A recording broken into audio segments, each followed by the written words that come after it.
O Senhor esteja convosco. Proclamação do Evangelho de Jesus Cristo segundo Lucas. Naquele tempo, enquanto Jesus e seus discípulos caminhavam, alguém na estrada disse a Jesus: Eu te seguirei para onde quer que fores. Jesus lhe respondeu: As raposas têm tocas e os pássaros têm ninhos, mas o Filho do Homem não tem onde repousar a cabeça. Jesus disse ao homem: Segue-me.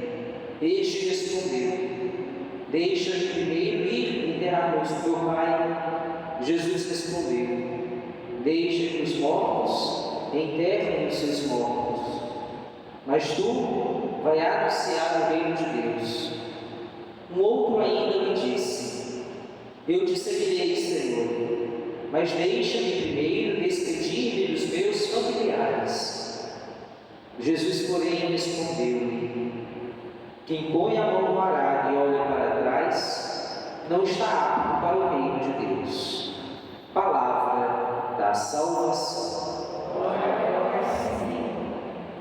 Caros irmãos, a liturgia que hoje nós ouvimos, quando celebramos esta missa votiva, a misericórdia de Deus, fazendo memória de Santa Teresa, do Menino Jesus e da Sagrada Face, a liturgia nos convida a refletirmos sobre a nossa decisão e sobre o nosso sim de continuarmos a seguir a Jesus. O nosso sim, a nossa decisão perseverante e contínua na nossa caminhada a Deus. Na leitura primeira que hoje nós ouvimos, o profeta está triste porque o túmulo dos seus pais foi violado. E ele pede, a tristeza toma conta do seu coração, porque a sociedade está destruída, o túmulo, o cemitério dos seus pais violado, as portas queimadas. E isso toma conta do coração do profeta, a tal ponto de deixá-lo triste, cabisbaixo, diante da alegria e diante da vida. E quando nós olhamos para o Evangelho de hoje, que a Santa Mãe Igreja nos propõe, Jesus nos fala: deixa que os mortos enterrem os seus mortos. E ainda, aquele que põe a mão no arado e olha para trás não está apto para me seguir, não está apto para entrar no reino de Deus. A decisão, caros irmãos, de seguir continuamente, com firmeza, o caminho de Deus, o caminho do céu, independente das adversidades, das dores, das tribulações, dos sofrimentos, que esta decisão, este sim dado a Deus, nos traga, venha nos propor ao longo da nossa caminhada. Devemos continuar a nossa decisão, progredindo no caminho da salvação, no caminho de Deus, na vida junto do Senhor. O sofrimento é inerente à vida humana, faz parte do ser humano. Não quer sofrer, a condição humana, enquanto ser humano, está inerente à vida, ao sofrimento. Há quem desloque que muitas vezes nós ouvimos "pare de sofrer", é uma deturpação do conceito da humanidade. Se somos seres humanos, consequentemente, iremos sofrer na condição sine qua non da nossa vida humana. Sofremos porque somos humanos. Se somos humanos, teremos sofrimentos na nossa vida, independente da nossa decisão. A decisão de continuar a seguir a Cristo, de seguir o caminho do Senhor, de pôr a mão no arado, de continuar a caminhada, nos trará um sofrimento, mas um sofrimento que nos eleva e nos une ao próprio Deus. Um sofrimento salvífico, um sofrimento que nos traz a redenção, nos, podemos assim dizer, igualando-nos ao sofrimento, nos aproximando do sofrimento de Cristo na cruz. Quando São Paulo assim rezava, que complete a paixão do Senhor, aquilo que deu o meu sofrimento, complete aquilo que faltara, a paixão de Cristo. Não é que a paixão do Senhor foi incompleta, a salvação de Deus para conosco, para a humanidade, foi completa, foi total e absoluta, foi perfeita. mas Cristo continua a sofrer hoje por meio da minha dor. Então o meu sofrer, a minha dor também é um sofrimento de Deus, também é um sofrimento unido a Cristo, um sofrimento de Cristo. Então não sofro sozinho, sofro unido a Cristo, unido ao Senhor. E este sofrimento, caros irmãos, deve nos conduzir à santidade, à graça da santidade. Santa Teresa, no qual hoje fazemos memória, nos fala que mesmo diante da sua pequenez, ela aspira a algo grandioso, que é a santidade, que é a vocação comum ou a vocação primeira de todo batizado. Todo e qualquer batizado tem como vocação primeira ou a vocação comum de todos os fiéis, o chamado à santidade, que é o chamado essencial da vida humana. Mesmo diante do sofrimento, mesmo diante da debilidade, da dor, da agonia, todos nós devemos continuar o nosso caminho, buscar percorrer o caminho de santidade, diante da oscilação da nossa fé, diante das mazelas humanas ou espirituais. Devemos continuar o nosso caminho de santidade, o caminho comum, o chamado comum a todos. Caros irmãos, esta é a primeira vocação e a mais importante vocação que nós temos na vida de santidade.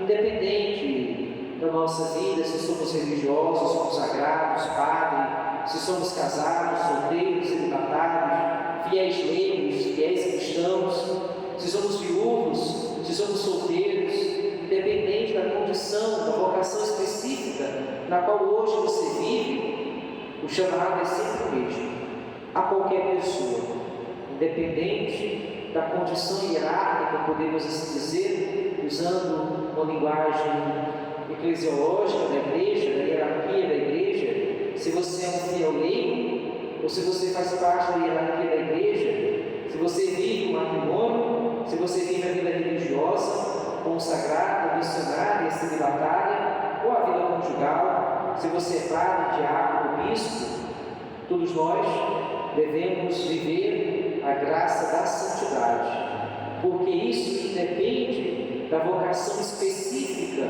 no qual você e eu recebemos. Mas todos nós recebemos um chamado, vocação é chamado. Então todos nós temos um chamado, que é o chamado à santidade. E aí a nossa resposta a Deus em viver esse chamado coincide com o caminho que nós temos a percorrer, que é o caminho da santidade. Quem põe a mão parada e olha para trás não está apto para me seguir. Assim falou o Senhor. Esta frase de Cristo não significa que sentiremos saudades da nossa vida passada, diante de colocarmos a mão parada. Somos seres humanos, a faculdade é algo inerente, a faculdade inerente à vida humana. Então podemos sim sentir saudade, mas a reação, a reação que teremos quando tivermos esse sentimento, quando esse sentimento vier à tona da nossa vida, que é a chave do caminho da santidade, não é olhar para trás, tendo a nossa história como limiar, como um plano de vida, como uma história que percorremos, e o exemplo, o ensinamento da vida, para não mais cairmos, mas é olhar para trás, enxergarmos a nossa história e não mais queremos vivenciá-la no hoje da nossa vida, com a consciência que nós hoje buscamos e temos. O olhar para trás de Jesus não é esse olhar reflexivo para a nossa vida. Nós devemos sim olhar para a nossa história, devemos sim olhar para o nosso passado com um olhar reflexivo e termos a clareza dos nossos erros e dos nossos acertos, das nossas debilidades, das nossas fraquezas, e tendo isto claro diante dos nossos olhos, diante da história que até hoje nós percorremos e construímos, é a partir de agora iniciarmos um novo caminho mediante a misericórdia de Deus. Se hoje aqui estamos, é graças à misericórdia do Senhor.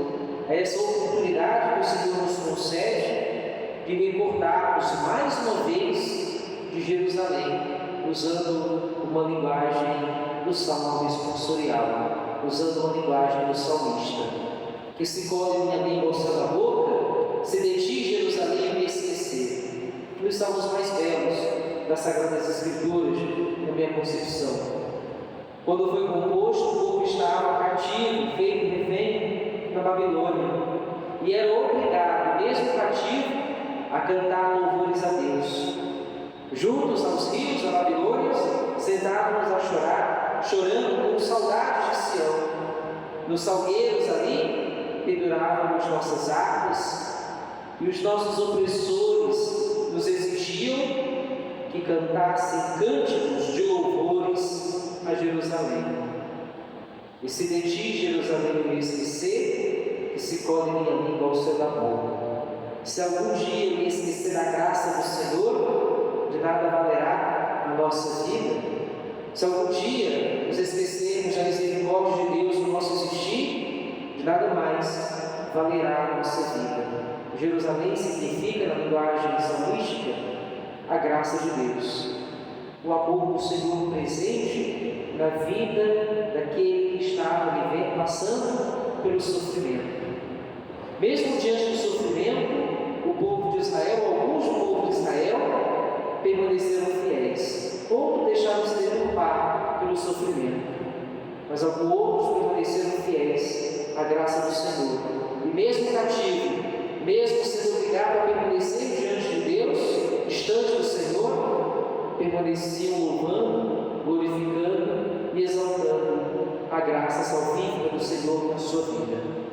Caros irmãos, fazendo memória de Santa Teresa, que nos pede, que nos ensina a viver uma vida dificílima, uma via dificílima, quase que impossível, podemos assim dizer, diante dos nossos olhos humanos, aquilo que nós chamamos de pequena via, a santidade por meio das pequenas coisas, hoje é algo muito utópico. Muitos daqueles que se dizem devotos de Santa Teresa vivem uma utopia daquilo que de fato é pequena via, daquilo que de fato é viver diante das pequenas coisas. Então vive um sonho imaginário, algo muito irreal, o que de fato é a pequena via que esta santa serva de Deus nos ensina a viver no dia a dia, diante das pequenas coisas, dos pequenos sinais de Deus no nosso existir.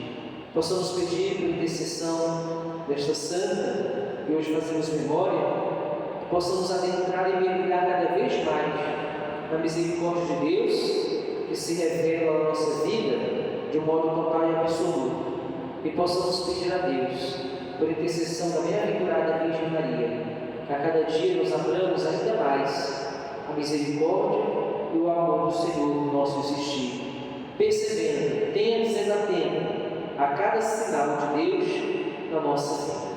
Que assim seja. Amém.